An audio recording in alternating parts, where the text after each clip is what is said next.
Bismillahir Rahmanir Rahim. Viewers, this is the 8th episode of the 17th topic that we have been discussing previously.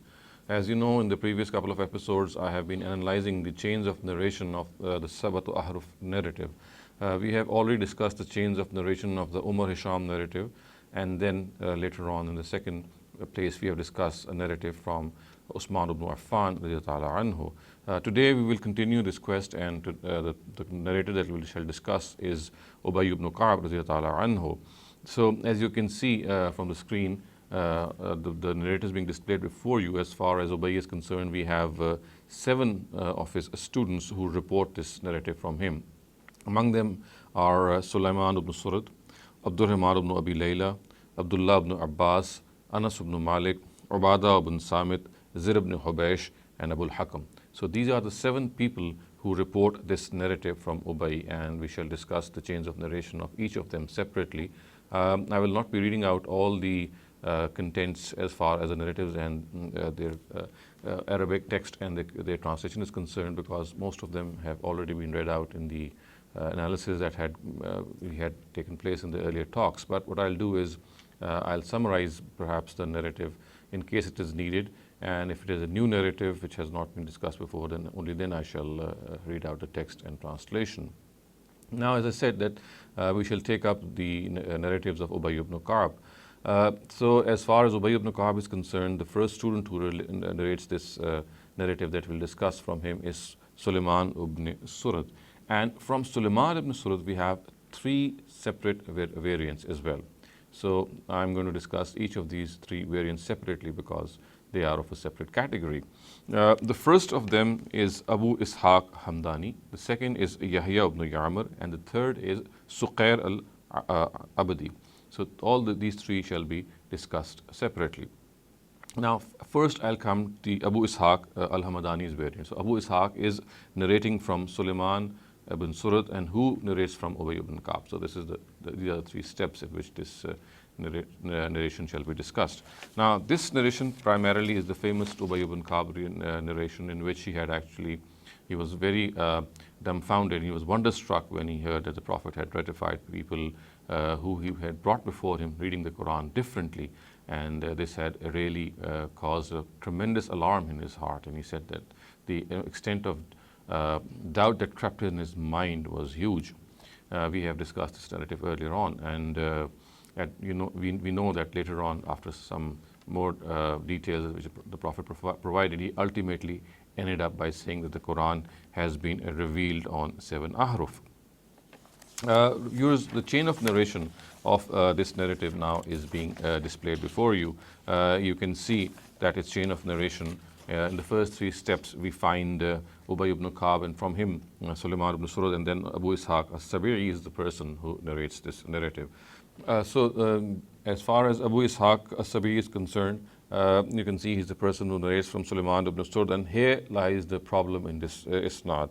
Abu Ishaq as-Sabi'i is a famous mudallis, as has been pointed out by many important biographers of Rijal, and they include Ibn Habban, they include Ibn Hajar in his Tahzib al-Tahzib, and similarly As-Suyuti in his Asma al-Mudallisin. They have pointed out that Abu Ishaq as-Sabi'i is a mudallis, and Zahabi furthermore has also pointed out that on the authority of Jarir ibn Mughira, that he is not a person who is trustworthy from what he reports from the Kufans, and this narrative is from Sulaiman ibn Surad, who is a Kufan.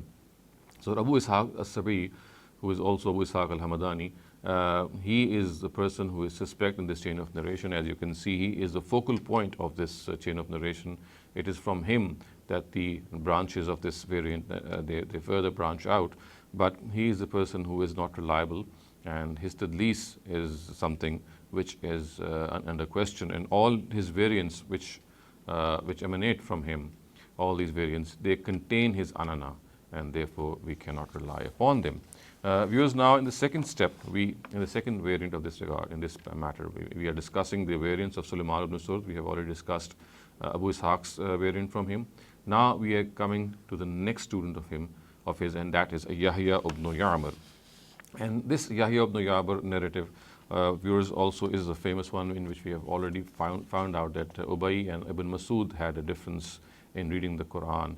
And then the difference was brought before the Prophet, who actually ratified both these differences and said that as long as verses of mercy and verses of punishment are not interchanged with one another, it is okay to read this Quran.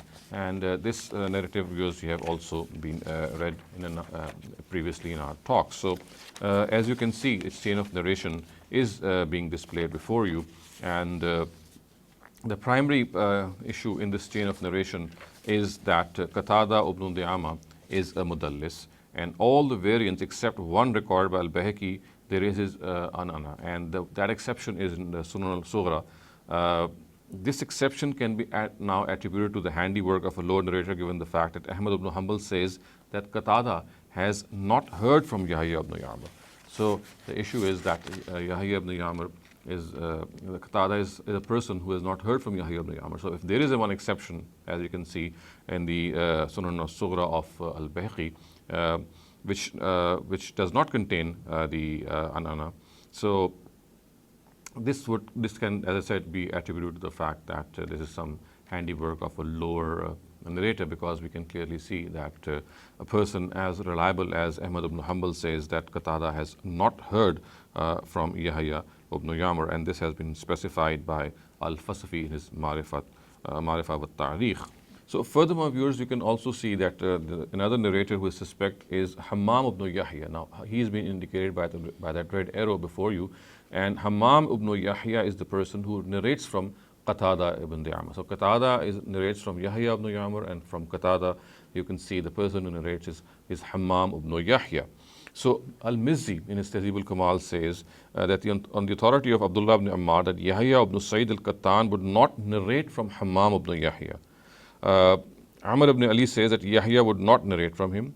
Abu Hatim says about him, fihi shay, fi hifzihi shay, which of course is a tacit indication to the fact that his hifz is not that strong.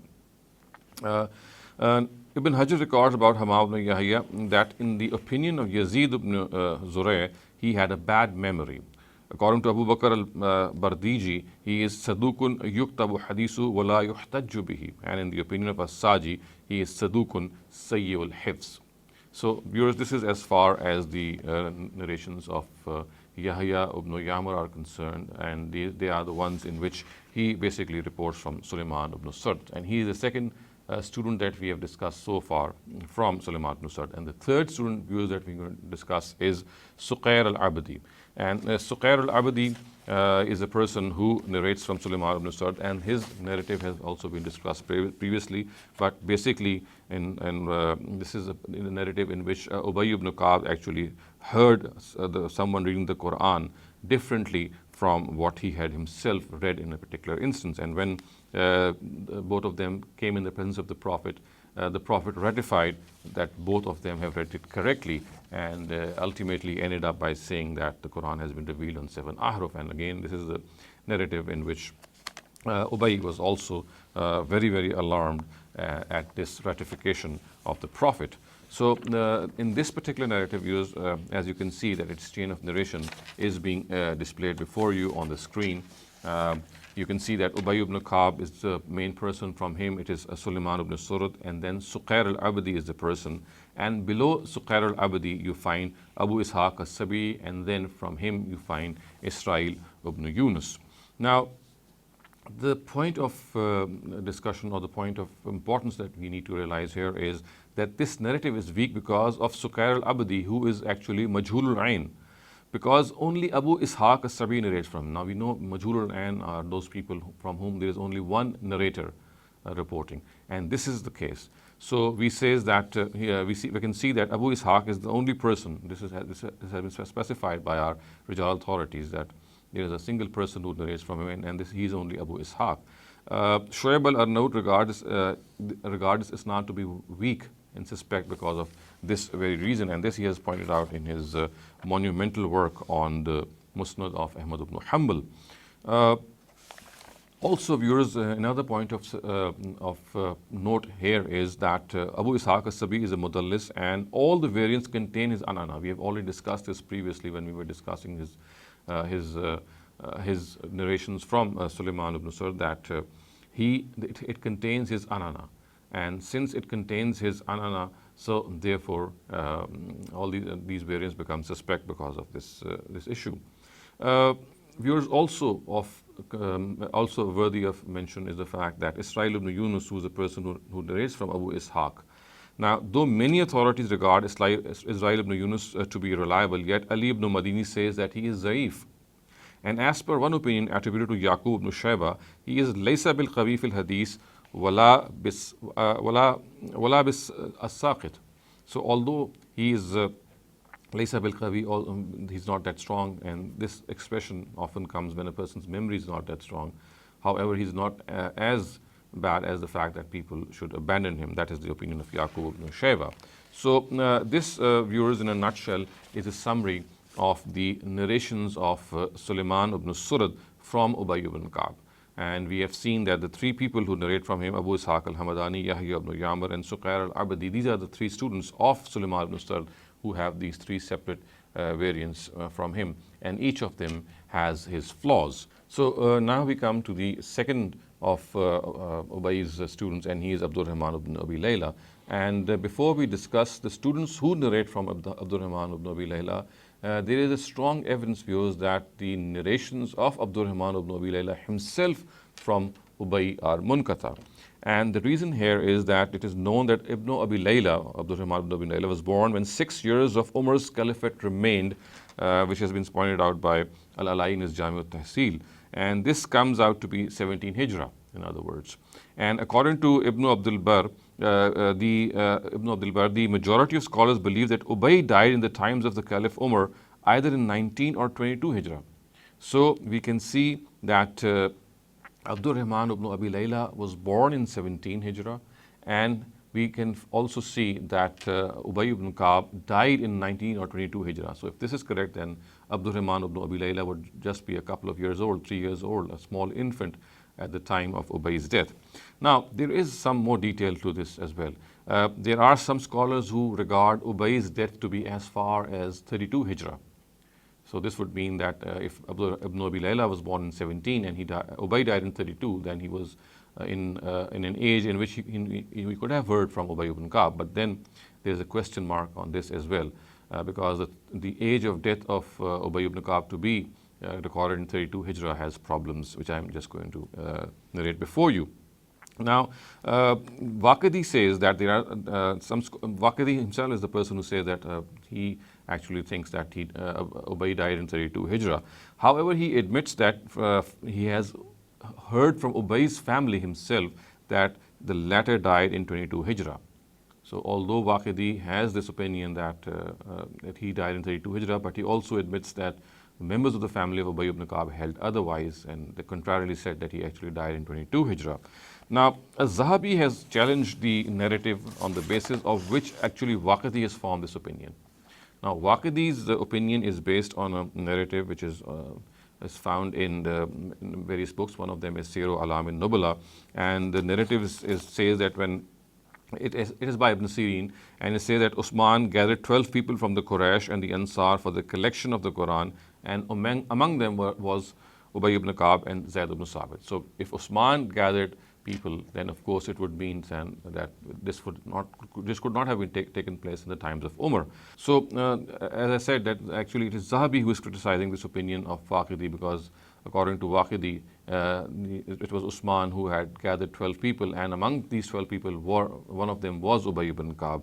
Now, the criticism by Zahabi is that the narrative on which Waqidi has formed this opinion, which I have just stated before you, this narrative, he says that this is mursal, and it would have been, had this been true, then Ubayy would have written the Quran, that Ubayy had written the Quran in times of Usman, then it would have become famous. Whereas what is famous in this regard is that Zayd's name he's the person who had actually written the Quran in times of Usman. Now, Zahabi goes on to say that Ubayy's death was in the times of Umar. So he actually corroborates the majority view that he died in the times of Umar, and Umar we know died in 22nd Hijrah, and he negates the fact that he actually died in the times of Usman. Now, I would also like to substantiate here that the narrative which says that Usman actually had gathered 12 people from the Quraysh and the Ansar, and among them was Ubayy. Although it's a mursal narrative, we also see that it has been reported in its muttasil form. So although the criticism by Zahabi is that it is a mursal narrative, but I can also add that there is another narrative which is very similar, which exactly has the same words, but it is reported in its muttasil form. And as you can see that it is being displayed before you, and the words are لما أراد عثمان أن يكتب المصاحف جمع له 12 رجلا من قريش والأنصار فيهم أبي بن كعب وزيد بن ثابت قال فبعثوا إلى الربعة التي في بيت عمر فجيء بها قال وكان عثمان يتعاهدهم فكانوا إذا تدارأوا في شيء أخروه قال محمد فقلت لكثير وكان فيهم في من يكتب هل تدرون لما كانوا يؤخرونه قال لا قال محمد فظننت ظنا إنما كانوا يؤخرونها لينظروا أحدثهم أحدا بالعرضة الآخرة فيكتبونها على قوله. So it's exactly the same narrative. As you can see, this chain of narration, it is muttasil. It says حدثنا عبد الله قال حدثنا إسحاق بن إبراهيم ابن زيد قال حدثنا أبو بكر قال حدثنا هشام بن حسان عن محمد بن سيرين عن كثير بن أفلا. So although the previous narrative ended on Ibn Sirin, it says that Ibn Sirin actually has reported this narrative from Kasir ibn Afla, and the words are exactly the same. Now, the problem with this narrative, although is very clear, I'm not going to read out the translation of the narrative because it's exactly the same. In a nutshell, it says that Usman gathered 12 people in his times, and they belonged both to the Ansar and the Quraysh, and among them was Ubayy and Zayd ibn Thabit. Now, its chain of narration, viewers, is being depicted before you on the screen, and the problem with this chain of narration is that it suffers from the following flaws and hence cannot be relied upon. Now, I'm going to just let these flaws come before you. Now, as you can see, the chart which is being displayed before you, Ibn Hajar says about Ishaq ibn Ibrahim ibn Zayd, known as Shazan. As you can see that his name is being indicated by a red arrow. Now, he is found in the chain of narration with his narrative, and about him, Ibn Hajar writes, Lahu manakir wa gharaib. About Abu Bakr ibn Ayyash, as you can see, his name is also being displayed by the arrow or indicated by the arrow. Zahabi records the following things. He is sadukun sabtun in qiraat, however in hadith, yaghlatu wa yahimu. He makes mistakes and he also errs. Muhammad ibn Abdullah ibn Numair regards him to be weak. Abu Nu'aym says that none of the shuyukh make more errors than Abu Bakr ibn Ayyash. Ahmed ibn Hanbal says that he is trustworthy, yet at times makes errors. Another opinion of Ahmed ibn Hanbal about him is that he makes many mistakes. However, his books are free from error. So when he narrates from his memory, he makes a lot of mistakes. That is what the implication is. Now, Yahya ibn Sa'id is reported to have said that had Abu Bakr been near him, he would never have asked anything from him, and it is also reported that he would not regard Abu Bakr to be of any stature. And when his name would be mentioned before him, he would contort his face, obviously in distaste. Now, Abu Ubaidah Majaa ibn Zubair is also suspect. As you can see that his name is also being displayed. Abu Ubaidah Majaa ibn Zubair. About him, Ibn Hajar records that Al-Darqutni regards him to be Zaif. Al-Uqayli has mentioned him in his Az-Zu'afa. Shoba would not trust him, and Ibn Khaddash says that he's laysa mimman yu'tabaru bihi. So he's not among those people who can be trusted. So this is as far as this narrative is concerned, and you can clearly see that this has a problem in it. The problems which have been pointed out clearly render it to be a narrative which cannot be trusted, even though it is muttasil. So I can clearly corroborate what Zahabi has already said, that this view that Ubayy was alive in the times of Usman cannot be relied upon because of the nature of the reports. And so therefore we can clearly see that the earlier supposition, or the earlier actually premise which had been put forth by our Rajal authorities, that Ubayy actually died in the times of Umar, is true. And if that is true, then Abdurrahman ibn Abi Layla, who died in 17 Hijrah, and Ubayy died, who died in Abdurrahman ibn Abi Layla, who was born in 17 Hijrah, and Ubayy died in 22 Hijrah. If this is just relied upon and considered, then we can clearly see that Ibn Abi Layla would just have been a couple of years old at the death of Ubayy. Hence, all what he reports, he would have been a couple of years old at the death of Ubayy, and all that he reports from Ubayy would therefore be regarded as munqata. But still, viewers, in spite of this detail, I'm going to still discuss some of the narrations which have been reported by Abdurrahman ibn Abi Layla. And the people who report this narrative from Abdurrahman ibn Abi Layla are 7. So 7 students of Ibn Abi Layla report this narrative. I'm just going to make this point or establish this point further, that even though it is reasonably established that Ibn Abi Layla did not meet Ubayy ibn Ka'b, and all his narrations from Ubayy ibn Ka'b are munqata, broken, and therefore they cannot be relied upon. But even for the sake of discussion, we discuss the variants which have been reported by Ibn Abi Layla, then I'm going to point out the flaws which furthermore exist, besides the inqata which is already there between him and Ubayy ibn Ka'b. So now I'm going to narrate the first person who reports from Ibn Abi Layla, and he is Mujahid ibn Jabr.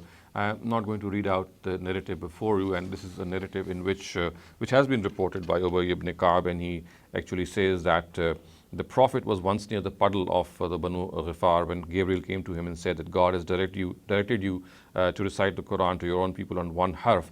And then at this the Prophet replied, I asked for God's mercy and forgiveness. My people are not capable of doing this. So this is a slight different variant in which actually the Prophet himself presented his excuse that people would not be able to read it on one harf. And then we find that Gabriel again came back to him and he increased these huruf until the matter reached 7. So the final words of the narrative are an taqra ummatuka al-Quran ala sabati ahruf fa innama harfin qaraw alayhi faqad asabu fa ayyuma harfin qaraw alayhi faqad asabu. So this is what has been reported. And as far as the chain of narration of this narrative is concerned, viewers, it has been displayed before you. You can clearly see that from Ubayy ibn Ka'b, the person who narrates is Abdurrahman ibn Abi Layla. From him we find Mujahid ibn Jabr. He's the person under question. And from Mujahid you can see there are 2 chains. One is the branching off to Bukair ibn al-Akhnas, and the second one is Al-Hakam ibn Utayba. Now, Al-Hakam ibn Utayba is a mudallis, and all his variants contain his anana. So the problem here is that Hakam ibn Utayba is a mudallis, and all his variants contain his anana, and so for the variants which are below him, they cannot be trusted. Now, as far as the second branch is concerned, as you can see, Sulaiman ibn Mihran al-Amash is present, and he is a mudallis, and there are a lot of discrepancies or istirab in his narrative, as has been pointed out by Az-Zahabi in his Mizan al-I'tidal, and I have been referring to this all along, that Amash is a person, is a mudarris, and there is istirab or discrepancies in his narratives. And also here as well we can see, or you can see, if I can demonstrate it before you, that all the narratives which have Amash have his anana. So he has the anana present in all the variants which are from him, and therefore his tadlis is also established here.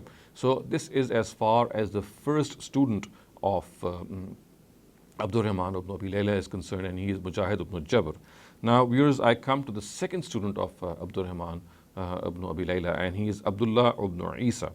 And this narrative also, viewers, we have discussed before earlier on, and in a nutshell it says that Ubayy ibn Ka'b said that I was in the mosque when a man entered and prayed and recited with a recitation which I did not know of. Then another man entered and recited in recitation from which differed from his companion. So when the prayer had been finished, all these people had gone to the messenger, and then Ubayy actually posited the fact that he had heard these people differing. And again, the same narration which says that the Prophet ratified, and again Ubayy said that the doubt that arose in his mind, the likes of which did not occur even during the time of Jahiliyyah. So this is that narrative that we have already discussed. Now, as far as the chain of narration of this narrative is concerned, viewers, you can see that it is being displayed before you. And you can see that the focal point in this regard is that according to Ali ibn Madini, Abdullah ibn Isa ibn Abdurrahman ibn Abi Layla is Munkarul Hadith.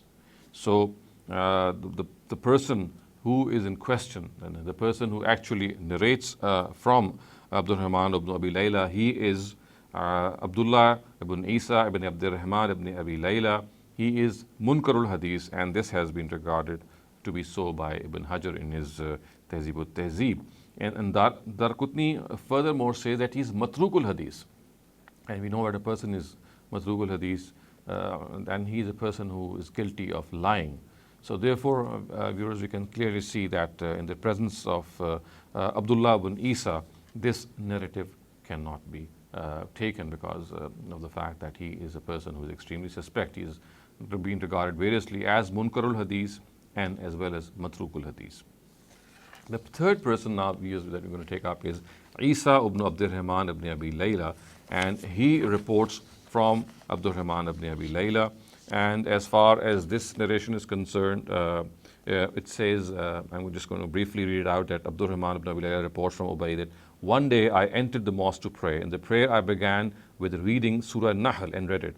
Then I sat down. The person came over and stood to offer the prayer, and he too began with Surah Nahl and read it differently from me. When he had finished, I asked him, "Who taught you this?" He replied, "The Messenger of God." Then another person came and began with Surah Nahl. So this is a third person, and read it differently from me and from my other friend. When he had finished, I asked him, "Who taught you this?" He replied, "The Messenger." At this, again, we find the same words of Ubayy, that the element of doubt that came in his mind was very strong. And so he got hold of both these people and took them to the Prophet and asked him that this is how Surah Nahl is being read differently by these people.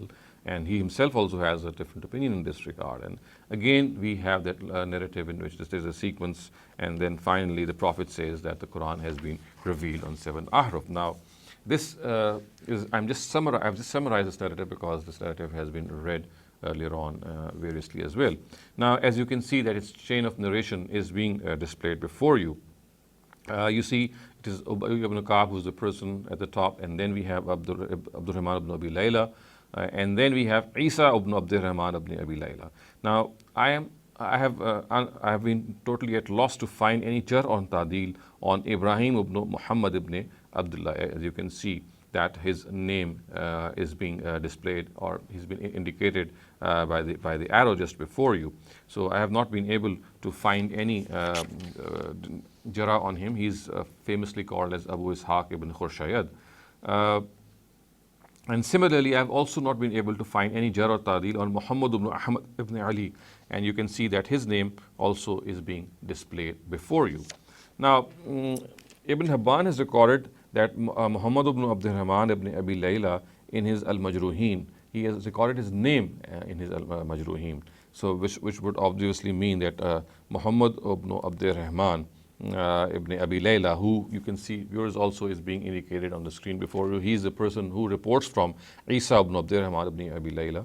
So Ibn Hibban, who is, we know he's a person who is a very liberal person and regarding the jar of narrators, but he too has regarded Muhammad ibn Abdurrahman ibn Abi Layla in his Al-Majruhin. He's recorded his name there. An-Nasai says that he is Laysa bil Qawi fil Hadith. Ibn Hajar records that he is Saduqun Sayyul Hifz. Now, Ibn Adi records that in the opinion of Ahmed bin Hanbal, he is Za'if Mustaribul Hadith. As-Sa'di says that he is Wahil Hadith Sayyul Hifz. Shoba says that he has not seen anyone having a worse memory than Muhammad ibn Abdurrahman ibn Abi Layla. Yahya ibn Ma'in says that he is Za'if al-Hadith.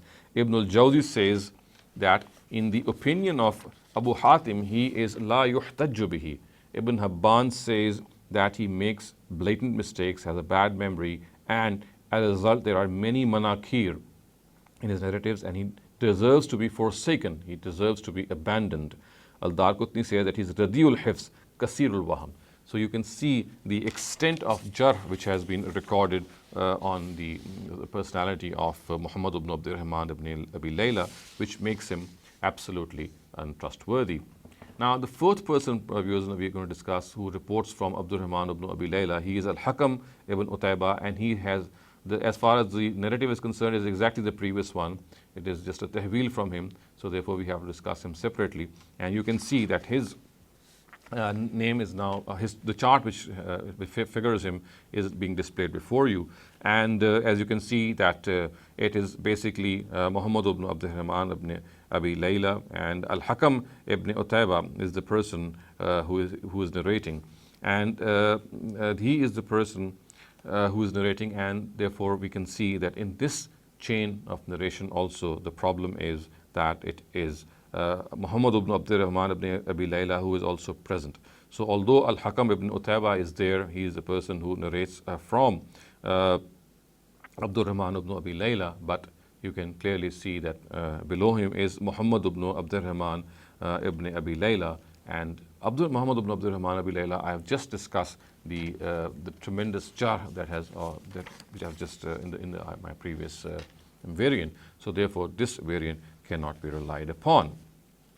Viewers, now we've come to the fifth person who narrates from Abdurrahman ibn Abi Layla, and his name is Zubayd ibn al-Haris al-Kufi. And his narration is also, the chart is being displayed before you.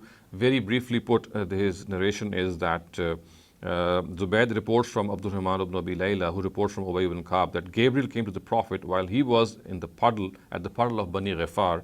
So he said, "O Muhammad, God has directed you to read the Quran on one harf." So he kept on he kept on asking to increase until this matter reached 7 Ahruf. Again, I have just described this narrative or stated it because although I have already read it out earlier in my analysis, but still just a small revision. This is a very small or a brief form of the narrative, which has been otherwise reported more in detail by other narrators. As you can see that its chart is being displayed before you. The schematic illustration is being displayed before you. Now, according to Shaykh al-Arnaout, the isnad is weak because of the fact that only two people narrate from Umar ibn Salim al-Aftas, and only Ibn Habban has regarded him trustworthy, and thus Umar is majhul. This is what Shaykh al-Arnaout says, that he says that the only person to narrate from him, then he says that only two people narrate from Umar ibn Salim, just two people, and only Ibn Habban has regarded him to be trustworthy, and thus according to him, Umar, he is, according to, although he has regarded him to be trustworthy, he says that Umar is majhul. Now, Shoaib al-Arnaout further says that the mention of Zubayd ibn al-Haris from Abdurrahman ibn Abi Layla is ghair mahfuz because in sounder narratives, it is Mujahid who narrates from Abdurrahman ibn Abi Layla. So this is what he has stated, that basically that the mention of Zubayd ibn Haris from Abdurrahman ibn Abi Layla is ghair mahfuz. It is not properly reported. So hence, if we rely on the critique of Shoaib al-Arnaout, this particular variant also stands to question. Now, viewers, the sixth and final variant from Abdurrahman ibn Abi Layla is by Ubaydullah ibn Umar. And this also is almost the same narrative in which the Surah Nahl episode had taken place, and we have already discussed this earlier. As you can see that the chain of narration or the schematic illustration is being displayed before you. You can see that it is Ubaydullah ibn Umar who narrates from Abdurrahman Abu Ibn Layla. Now, the narrative is broken because, as specified by Al-Harbi, Ubaydullah ibn Umar never met Abdurrahman ibn Abi Layla. So, Abdurrahman ibn Abi Layla, we have already seen that there is an obvious inqita between him and his teacher, informant, who is Ubayy ibn Ka'b. We have already discussed that, but as you can see that we are discussing people who report from Abdurrahman ibn Abi Layla, and we are now discussing the sixth and final person, and he is Ubaydullah ibn Umar. So, this is Harbi has recorded that Ubaydullah ibn Umar never met Abdurrahman ibn Abi Layla, and this has been recorded by Al-Mizzi in his Tahzib al-Kamal, which clearly shows that there is another inqita in this narrative. Besides the inqita between Abdurrahman ibn Abi Layla and Ubayy ibn Ka'b, we have a further inqita, which is now this time it is between Ubaydullah ibn Umar and Abdurrahman ibn Abi Layla. Viewers, moreover, Mizzi has recorded the following jarh on Hisham ibn Sa'd. Now, Hisham ibn Sa'd, as you can see that his name is being indicated in the chart. Now, he is a person who reports from Ubaydullah ibn Umar, and he is also extremely suspect. So, as I was saying that Mizzi has recorded his jar on him, and I'm just going to put forth some of the main points of this jar before you. So, Yahya ibn Sa'id would not narrate from him. In the opinion of Ahmed ibn Hanbal, he is not muhkamul hadith. He is not sound. Yahya ibn Ma'in says that he is za'if and laysa bizakal kawi. Abu Hatim says yuktabu hadithuhu wala yuhtajju bihi. An-Nasai says that he is za'if, and at another place says that he is laysa bil qawi. Ibn Hibban records he would shuffle isnads and would not know and would make mawkuf narratives into marfu ones without knowing. So he had a habit of mixing up isnads, and he would end up making the mawkuf narratives to be marfu ones. So when he started to narrate from trustworthy people, that which was against what was narrated by more trustworthy people, educing from him became prohibited. And if he is relied on what he narrates in harmony with Sikha, there is no problem. So that is what he said. As far as he is alone, if he is narrating something, then it is a problem. But if he is narrating something which is in consonance with most Sikha narrators, then that is okay. Viewers, we come now to the seventh and final person in this regard. I was previously regarding this Zubair to be the final person. Now I have one more student of Abdurrahman ibn Abi Layla, and he is Ubaydullah ibn Musa. Now, Ubaydullah ibn Musa, as you can see that his narration, although I'm just going to read it out before you, it's very simple. It says that Inna Jibreel alayhi salam atani faqal inna rabbaka ya'muruka an taqra al-Qur'an ala sabati ahruf. So this is one of the simplest of narrations in which the Sabat Ahruf narrative has just been reported in its words, in which there is no background. And this says that Ubayy ibn Ka'b reports from the Prophet that Gabriel, may peace be upon him, came to me and said, this is what Ubayy says that the Prophet had said to him, indeed your Lord has directed you to read on 7 Ahruf. So this is a simple narration. Now, as you can see that its chart is being displayed before you, and you can see that Ubaydullah ibn Musa is the person who narrates from Abdurrahman ibn Abi Layla. Now, this narrative is broken between Abdurrahman ibn Abi Layla and Ubaydullah ibn Musa, because, viewers, this is a simple calculation that Abdurrahman ibn Abi Layla died in 83 Hijrah. This has been recorded by Ibn Hajar in his Taqrib al-Tahzib, whereas Ubaydullah ibn Musa was born in 128 Hijrah. So Ubaydullah ibn Musa was actually born more than almost 50 years after the death of Abdurrahman ibn Abi Layla. So this inkita, or there's this broken factor between the two, is easily recognizable. And Ubaydullah ibn Musa, the fact that he died that he was born in 128 Hijrah, has been recorded by Ibn Hajar in his Tahzib al-Tahzib. So, viewers, this is a summary, or this would be I would say, a general statement of the fact that we have covered the two students of Ubayy ibn Ka'b in this regard. So, viewers, we can see that in this today's talk, I have covered two students of Ubayy ibn Ka'b. One of them is Sulaiman ibn Surad. He was discussed earlier on, and I've just finished discussing the second of his students, who is Abdurrahman ibn Abi Layla. This discussion is going to continue in the next talk as well, in which we shall take up some of the other students of Abdurrahman ibn Abi Layla. But so far as today's talk is concerned, I will end my discussion here. I can clearly let you know, or you can clearly observe the fact that the narrations of Sulaiman ibn Surad from Ubayy ibn Ka'b are not reliable. And as far as the narrations of Abdurrahman ibn Abi Layla from Ubayy ibn Ka'b are concerned, they have the basic flaw between them is the inqita between Abdurrahman ibn Abi Layla and Ubayy ibn Ka'b.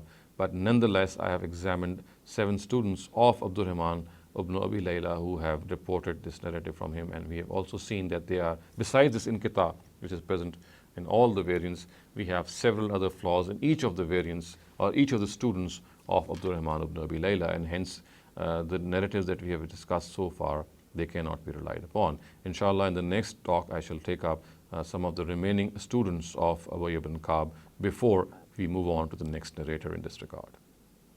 أقول قولي هذا واستغفر الله لي ولكم ولسائر المسلمين والمسلمات.